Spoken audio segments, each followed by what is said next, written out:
నమస్తే. నా పేరు సర్లారెడ్డి. నేను తెలుగు టీచర్ని.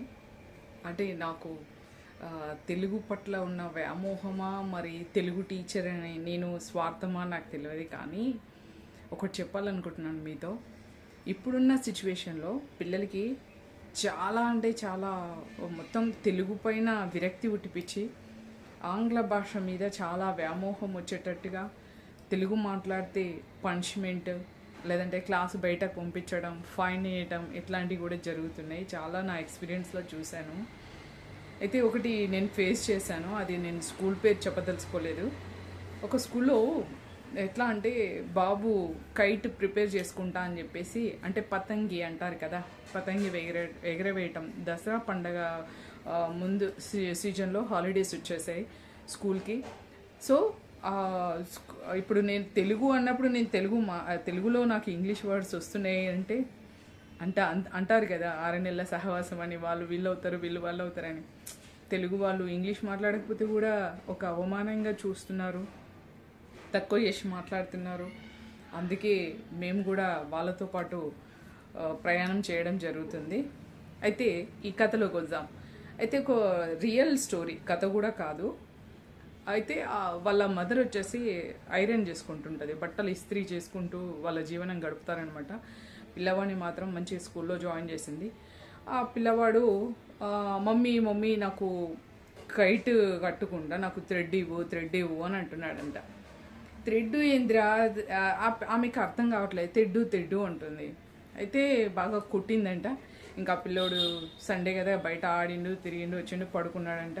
ఇంకా తెల్లవారి స్కూల్కి పరిగెత్తుకుంటూ, అంటే లాక్కొని వస్తుంది. ఇంకా తెలంగాణ భాషలో చెప్పాలంటే గొర్ర గుంజుకొస్తుంది అని అర్థం. మేమందరం అక్కడే ఉన్నాం. ఇక ప్రిన్సిపల్ సార్ దగ్గరికి వెళ్ళిపోయింది.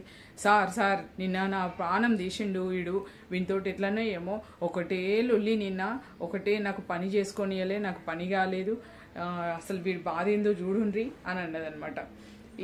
ఏమైందమ్మా అని చెప్పేసి ప్రిన్సిపల్ సార్ దగ్గరికి తీసుకొని అడిగితే, నేను sir I'm asking thread sir అనేసి చెప్తున్నాడు అనమాట వాడి భాషలో.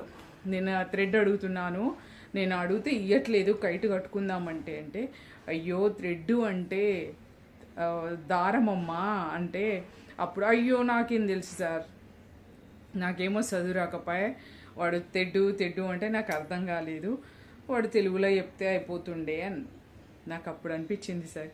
అంటే మనిషికి ఇంగ్లీష్ అవసరమే, జాబ్ కోసం బతకడానికి అవసరమే, కానీ జీవితమే ఇంగ్లీష్ కాదు.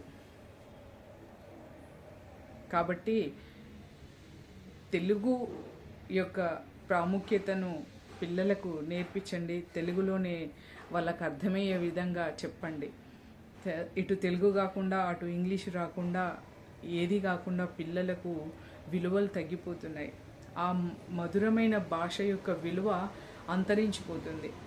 ఎన్ని భాషలు మాట్లాడినా, ఎన్ని దేశాలకి ఏగినా మళ్ళీ తిరిగి మన జీవన విధానం, మన రియాలిటీలోకి రాక తప్పదు. కాబట్టి మనము అమ్మ అంటేనే ఎంత అందంగా ఉంటుందో దాని వాల్యూ కూడా అంతే.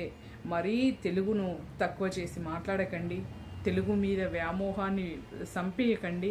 పిల్లలకు అంతో ఇంతో తెలుగు అంటే కొంచెం ఇంట్రెస్ట్ ఉన్న వాళ్ళని కూడా తెలుగు మీద విరక్తి పుట్టిపిస్తున్నారు. అరే తెలుగు ఏముందిరా, ఈజీ లేరా, వచ్చేస్తుంది, ముందు ఇంగ్లీష్ చదువు, ఇంగ్లీష్ మీద ఫోకస్ పెట్టు అని ఇట్లా చెప్తున్నారు. అది పెద్దగా అయిన తర్వాత జాబ్లో, ఇంటర్వ్యూలో అప్పుడు కొంచెం వాళ్ళే పర్ఫెక్ట్ అయిపోతారు. బట్ బేసిక్ మినిమం నాలెడ్జ్, అంటే మామూలుగా వాడికి ఉండాల్సినటువంటి నాలెడ్జ్ లేకపోతే వాడికి తెలుగు పట్ల ఆసక్తి ఎప్పుడు వస్తుంది? ఇటు తెలుగు రాకపోతే అటు ఏ భాష రాదు అంటారు కదండి. ఇంగ్లీష్లో కూడా THE ది అంటాము. ది అంటే టీ ఫర్ తెలుగే ఉంటుందండి ఫస్ట్ మరి తీసుకుంటే, H for Hindi, E for English, లాస్ట్కి థర్డ్ లాంగ్వేజ్.